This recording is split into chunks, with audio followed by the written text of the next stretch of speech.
오늘 저의 놀라운 동역자이신 여러분과 함께 있는 것은 정말 놀랍습니다. 여러분들은 저의 가족이고 진심으로 여러분께 감사를 드립니다. 하나님께서 여러분을 복주시고 보상해 주시고 기름 부으시고 사용하시고 또 여러분에게 놀라운 미래를 주시기를 기도합니다. 예수님께서 여러분의 모든 필요를 채우시길 기도합니다. 저는 저번 시간에 예수님의 인성에 관해 여러분과 함께 나누었습니다. 저는 오늘 계속해서 말씀을 통해 예수님께서 하나님이시고 또 육체로 오신 하나님이시라는 것을 보여드리고 싶습니다.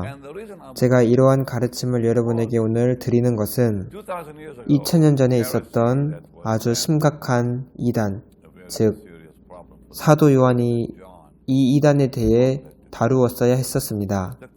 그 2000년 전에 이단이 했던 질문이 바로 예수님이 정말 하나님이신가 이 점에 대해 질문했습니다. 또 어떤 이단은 예수님은 육체로 오신 하나님이 아니라고 했습니다. 그래서 요한복음에서 또 요한 서신서에서 예수님의 신성을 또 인성을 증명하고 있는 것입니다. 이런 옛날 이단들이 다시 등장해서 이러한 질문을 교회에게 할 것입니다. 그러나 우리는 성경으로 가야 합니다. 성경은 예수님이 분명히 하나님이라고 말씀합니다. 제가 저번에 나눈 것을 기억하세요. 먼저 기도할게요. 주님의 말씀에 감사를 드립니다. 주님께 영광과 존귀와 찬양이 속해 있습니다. 놀라우신 주 하나님께 찬양을 드립니다. 예수님 이름으로 기도합니다. 아멘. 제가 저번에 하나님이 하나님 되시기 위해서는 5가지의 속성과 7가지의 일을 하신다고 말씀드린 적이 있습니다. 그리고 예수님께서 이 모든 것을 만족시키셨습니다. 하나님이 하나님 되시기 위해서는 전능하셔야 하고 모든 것을 아셔야 하고 모든 곳에 계실 수 있어야 하고 영원하셔야 하며 변하지 않으셔야 합니다. 예수님께서는 이 모든 것을 다 만족시키셨습니다. 왜냐하면 예수님은 능력의 말씀으로 만물을 붙드신다고 기록되어 있고 주님 안에는 모든 지혜와 지식의 보화가 감추어져 있다고 말씀합니다. 또 예수님께서는 세상 끝날까지 우리와 항상 함께 있으시겠다고 하셨습니다. 그리고 예수님은 영원하시고 또 변하지 않으시는 분입니다. 어제나 오늘이나 영원토록 동일하시느니라고 말씀합니다. 또 우리는 성경을 통해 예수님이 하시는 7가지 일에 대해 알고 있습니다. 지난 시간에 이 점에 대해 다 말씀드렸습니다. 오늘은 여러분에게 예수님의 인성에 관해 나눌 것입니다. 그러나 그 7가지 일에 대해 잠깐 말씀드리겠습니다. 첫 번째, 창조주이셔야 합니다. 성경은 그를 통해 만물이 지으심을 받았다고 말씀합니다. 그리고 하나님은 보존하는 일을 하시는데 예수님은 그분의 능력의 말씀으로 만물을 붙드신다고 말씀합니다. 또 하나님이 하나님 되시기 위해서 죄를 용서하시는 일을 하셔야 합니다. 마태복음이나 마가복음을 보면 누워서 실려온 사람에게 예수님께서는 죄 용서를 받았다고 말씀하셨습니다. 그리고 병을 고쳐주셨습니다. 또 하나님이 하나님 되시기 위해서는 죽은 자를 일으키셔야 합니다. 그리고 예수님은 그렇게 하셨습니다. 그러나 오늘은 저는 예수님의 인성에 관해 다루고 싶습니다. 요한복음 1장에는 태초에 말씀이 계시니라. 이 말씀이 하나님과 함께 계셨으니 이 말씀은 곧 하나님이시니라 이렇게 말씀합니다. 그 다음 14절에 말씀이 육신이 되었다고 기록합니다. 우리 가운데 거하심에 우리가 그의 영광을 보니 아버지 독생자의 영광이요 은혜와 진리가 충만하더라. 구약 성경에서도 예수님은 하나님이시고 전능하신 하나님이시고 사람이라는 점을 말씀합니다. 예를 들어 이사야 9장 6절을 보면 이는 한 아기가 우리에게 낳고 한 아들을 우리에게 주신 바 되었는데 그의 어깨에는 정사를 메었고 그의 이름은 기묘자라 모사라 전능하신 하나님이라. 여기서 우리는 한 아기가 전능하신 하나님이라고 말씀하는 것을 봅니다.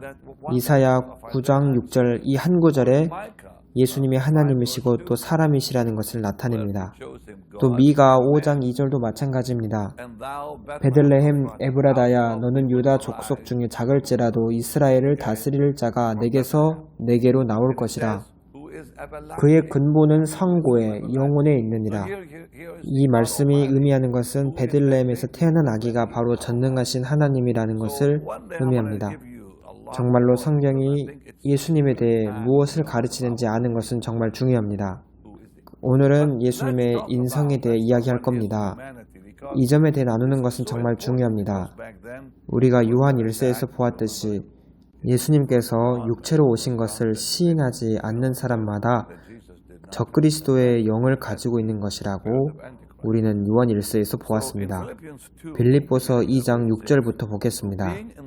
그는 근본 하나님의 본체시나 하나님과 동등됨을 취할 것으로 여기지 아니하시고 오히려 자기를 비워 종의 형체를 가지사 사람들과 같이 되셨고, 여기서 우리는 전능하신 하나님의 아들이 사람이 즉 육체가 되셨다는 것을 보았습니다. 예수님께서 자기를 비워 종의 형체를 가지사 우리와 같이 되셨습니다. 이제 요한 1서를 보겠습니다. 제가 저번에 말씀드린 구절이지만 다시 보겠습니다. 4장입니다. 사랑하는 자들아, 영을 다 믿지 말고 오직 영들이 하나님께 속하였나 분별하라. 많은 거짓 선지자가 세상에 나왔습니다. 이로써 너희가 하나님의 영을 알지니 곧 예수 그리스도께서 육체로 오신 것을 시인하는 영마다 하나님께 속한 것이요. 그래서 예수님은 사람이 되셨습니다. 그런데 하나님이신 것을 멈추신 것이 아닙니다. 육체로 오신 하나님입니다. 말씀이 육체가 되셨습니다. 참 하나님이십니다. 그래서 예수님의 인성에 관한 교리는 주님의 신성에 관한 교리처럼 정말로 똑같이 중요합니다. 우리는 이 둘을 이해해야 합니다. 예수님은 사람이셨습니다. 성경은 분명히 예수님께서 우리의 인간성을 경험하셨다고 말씀합니다. 그리고 저는 누가복음 1장 35절의 예시를 정말 좋아합니다. 가브리엘 천사는 마리아에게 나실 바 거룩한 이는 하나님의 아들이라 일컬어지리라 이렇게 말씀합니다. 그리고 누가복음 2장 7절에서는 마리아가 첫 아들을 낳았다고 말씀합니다. 이 두 구절을 통해 예수님은 사람의 아들이고 또 하나님의 아들임을 볼 수 있습니다. 이제 또 꽤 강력한 것을 말씀드리겠습니다. 성경은 어떤 아름다운 것을 말씀합니다. 그것은 주님이 인간의 몸을 가지셨다는 점입니다. 그나저나 예수님은 육체적으로 죽음에서 부활하셨습니다. 많은 성경 구절에 예시가 있지만 그 중에 한 개를 살펴보겠습니다. 아주 아름다운 말씀입니다. 누가복음 24장 39절입니다. 내 손과 발을 보고 나인 줄 알라. 또 나를 만져보라. 영은 살과 뼈가 없으되 너희 보는 바와 같이 나는 있느니라. 이 말씀을 하시고 손과 발을 보이시나 예수님께서는 제자들에게 십자가에 못 박히신 그 자국이 있는 손과 발을 보여주셨습니다. 이제 사도행전을 보겠습니다. 사도행전 7장입니다. 저는 이 구절을 정말 좋아합니다.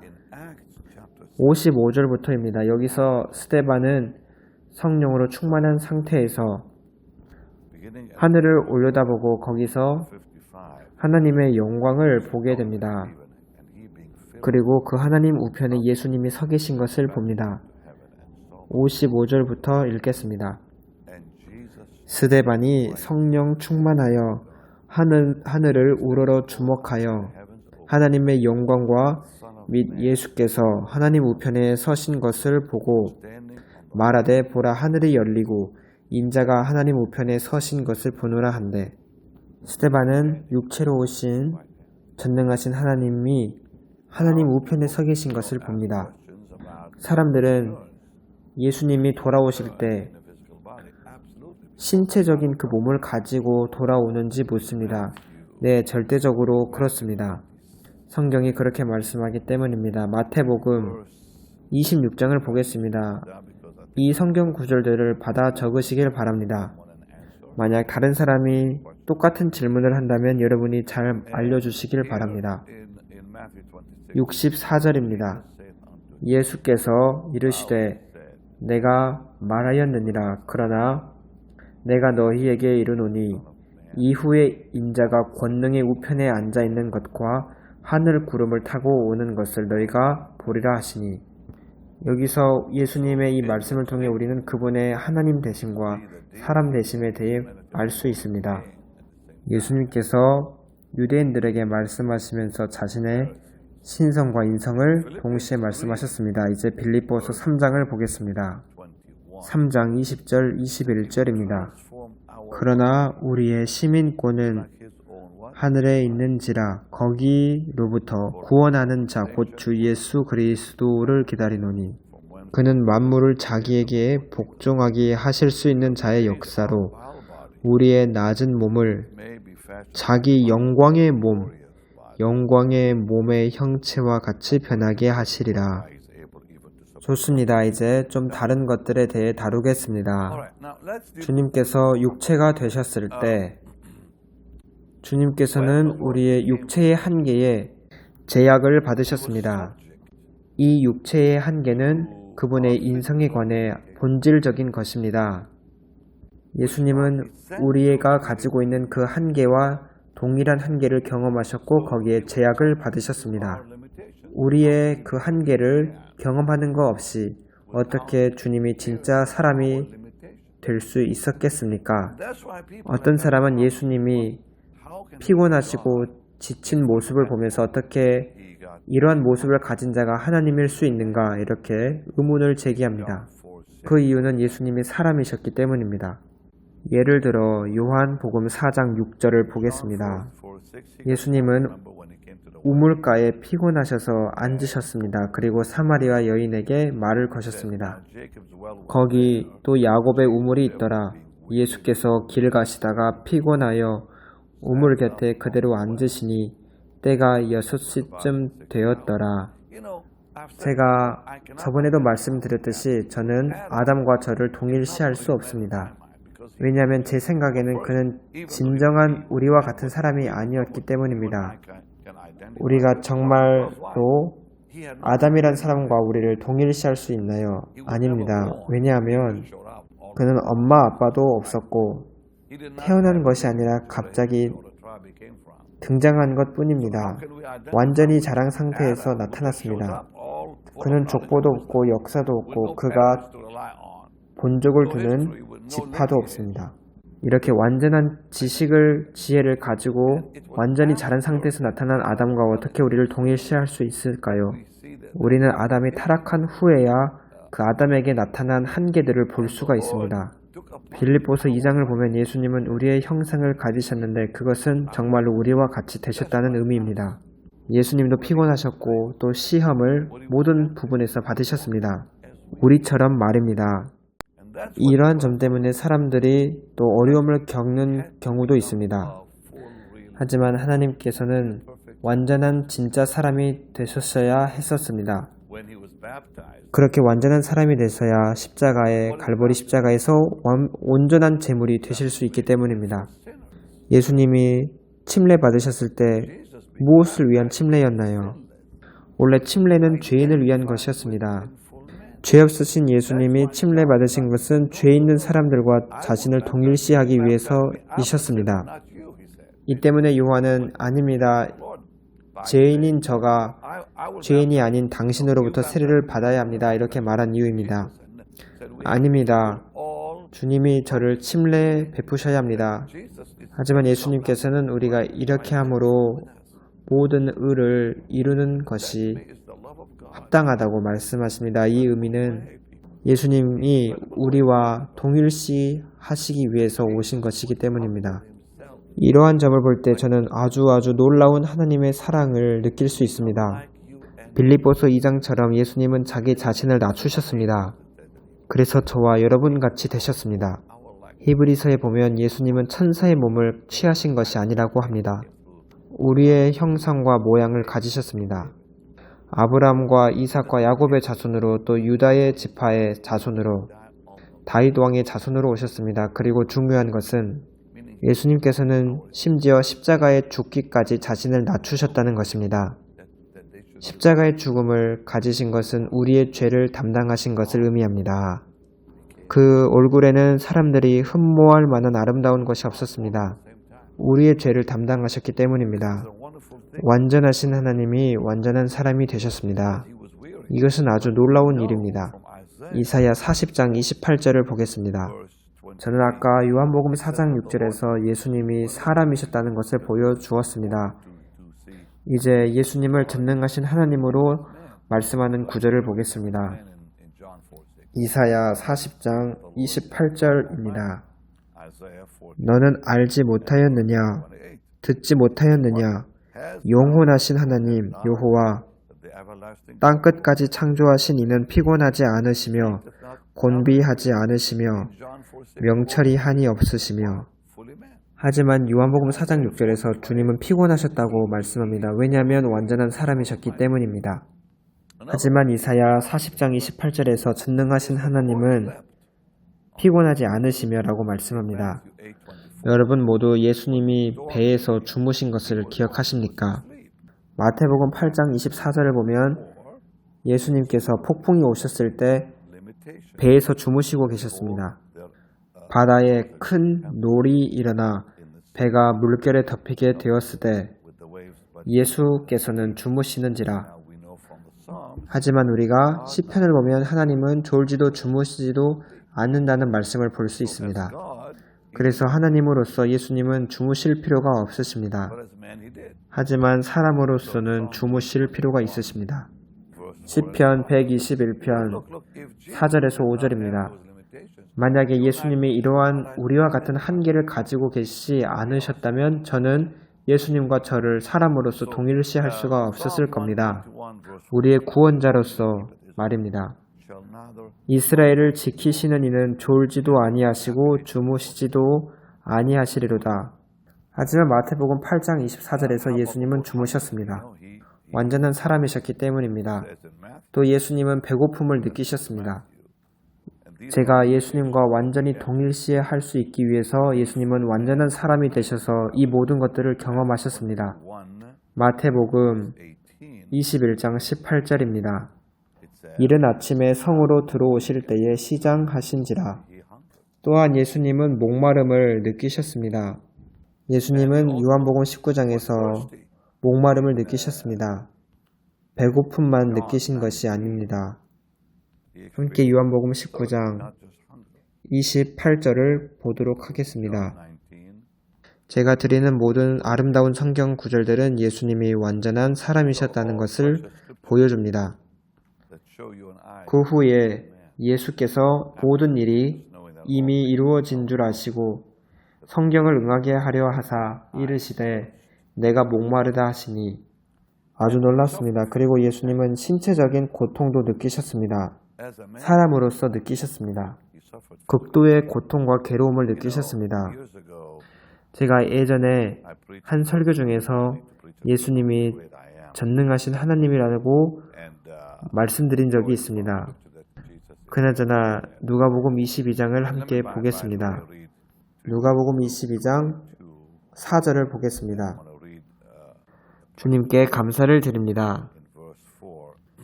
누가복음 22장 4절이 아니고 44절입니다. 죄송합니다. 누가복음 22장 44절입니다. 예수께서 힘쓰고 더욱 애써 더욱 간절히 기도하시니 땀이 땅에 떨어지는 핏방울같이 되더라. 예수님께서는 사람으로서 극도의 괴로움을 경험하셨습니다. 또 예수님은 사람으로서 죽으셨습니다. 고린도전서를 보겠습니다. 고린도전서 15장입니다. 고린도전서 15장 3절입니다. 내가 받은 것을 먼저 너희에게 전하였노니 이는 성경대로 그리스도께서 우리 죄를 위하여 죽으시고. 사람으로서 예수님은 우리의 연약함 또 우리의 제한점들을 경험하셨습니다. 우리의 배고픔과 우리의 목마름과 고통을 경험하셨고 거기에 제약을 받으셨습니다. 또 죽음도 경험하셨습니다. 그리고 그는 우리를 위해 이 모든 것을 경험하셨습니다. 그리고 우리의 죄를 대신 지고 십자가에 달리셨습니다. 또 예수님께서는 이 모든 한계 외에도 또 지적인 제한을, 지식적인 면에서도 제한을 받는 그 제약을 가지셨습니다. 전능하신 하나님이 이런 한계들을 경험하셨습니다. 누가복음 2장 52절을 보겠습니다. 예수님도 지적인 한계가 있으셨습니다. 예수는 지혜와 키가 자라가며 하나님과 사람에게 더욱 사랑스러워 가시더라. 예수님이 지혜도 자라가셨다고 말씀하는데 그것은 예수님도 그가 처음 태어나셨을 때 제한을 받는 상태였음을 의미합니다. 예수님이 태어나셨을 때는 지적인 한계가 있었기에 자라시면서 배우셔야 하셨습니다. 정신의 성장을 경험하신 것이고 또 공부하신 것입니다. 신체적으로만 한계가 있으셨던 것이 아닙니다. 아담은 처음 창조받았을 때 그는 지적인 제한이나 한계가 없었습니다. 우리는 그 사람과 동일시할 수 없습니다. 모든 동물에게 이름을 줄 만큼 놀라운 지식과 상상력을 가지고 있었습니다. 우리는 이런 아담이 아니라 예수님과 동일시할 수 있습니다. 왜냐하면 완전한 사람이 되셨기 때문입니다. 그리고 마가복음 13장을 보겠습니다. 마가복음 13장 32절입니다. 그러나 그 날과 그 때는 아무도 모르나니 하늘에 있는 천사들도 아들도 모르고 아버지만 아시느니라. 사람들은 어떻게 하나님인데 이것을 모르실 수가 있나 물어봅니다. 제가 대답해 드리겠습니다. 예수님은 하나님으로서는 아십니다. 그러나 사람으로서는 모릅니다. 하나님으로서 예수님은 모든 것을 알고 계십니다. 제가 저번에 말씀드린 것처럼 골로새서의 말씀처럼 예수님 안에는 지혜와 지식의 모든 보화가 감추어져 있습니다. 그래서 하나님으로서는 예수님은 자신이 언제 재림하실지 알고 계십니다. 하지만 지금은 이때는 사람으로서 제한받는 상태였습니다. 짐 포인터라는 목사님이 계십니다. 그분은 저의 삶을 만지셨던 분입니다. 우리는 이 점에 대해 이야기한 적이 있습니다. 어떻게 하나님이신 예수님이 그 나를 알지 못하는가 물어봤을 때 그 목사님은 제가 아까 말씀드린 설명처럼 대답하셨습니다. 이제 히브리서 4장을 보겠습니다. 저는 여러분이 모두 이 말씀을 즐거워하시기를 희망합니다. 우리에게 있는 대제사장은 우리의 연약함을 동정하지 못하실 리가 아니요 모든 일에 우리와 똑같이 시험을 받으신 이로되 죄는 없으시니라. 그래서 우리는 우리와 같지 않는 사람을 우리의 구원자라고 여길 수가 없습니다. 이 구원자께서는 모든 일에 우리와 똑같이 시험을 받으셨습니다. 어떤 사람은 예수님이 받으신 시험은 진짜가 아니었다고 말하지만 그것은 사실이 아닙니다. 예수님은 완전한 사람이셨기에 똑같은 시험을 받으셨습니다. 어떤 사람은 예수님을 죄를 지을 수가 없었다 이렇게 말하지만 그것도 사실이 아닙니다. 만약 예수님이 애초에 죄를 지을 수 없으셨더라면 예수님께 다가오는 시험은 아무 의미가 없는 겁니다. 예수님은 계속 거룩하셨고 계속 죄가 없으셨지만 완전한 사람이셨습니다. 사람이면서 동시에 완전한 하나님이셨습니다. 예수님도 사람으로서 죄를 지으실 수가 있으셨습니다. 왜냐하면 여기서 우리와 똑같이 시험을 받으셨다고 말씀하기 때문입니다. 우리에게 있는 대제사장은 우리의 연약함을 동정하지 못하실 리가 아니요 모든 일에 우리와 똑같이 시험을 받으시니로되 죄는 없으시니라. 예수님이 우리에게 주신 그 승리는 얼마나 영광스럽습니까? 예수님께서는 유대인들에게 너희 중에 누가 나를 죄로 책잡겠느냐고 말씀하시지만 십자가에서는 우리의 죄를 짊어지셨습니다. 온전하신 죄 없으신 하나님의 아들이 죄를 담당하셨습니다. 하나님께 감사를 드립니다. 이제 또 한 가지를 더 생각해 보세요. 요한복음 14장 12절입니다. 그러나 그나저나 예수님도 기도하셨기 때문에 그 하나님의 그 응답을 받으셨습니다. 나사로를 일으키셨을 때를 한번 생각해 보세요. 예수님도 기도하셨다고 기록합니다. 나사로를 살리시기 전에 예수님 기도하셨습니다. 예수님께서 사람으로서 기도하셨기 때문에 나사로는 죽음에서 일어나는 것입니다. 주님께 찬양을 드립니다. 성경에 나타나 있는 이런 말씀들은 정말로 강력합니다. 또 예수님께서는 우리들에게 더 큰 일을 할 것이라고 말씀하셨습니다. 요한복음 14장 12절에 나와 있습니다. 예수님께서는 성령님의 능력에 절대적으로 의존하셨습니다.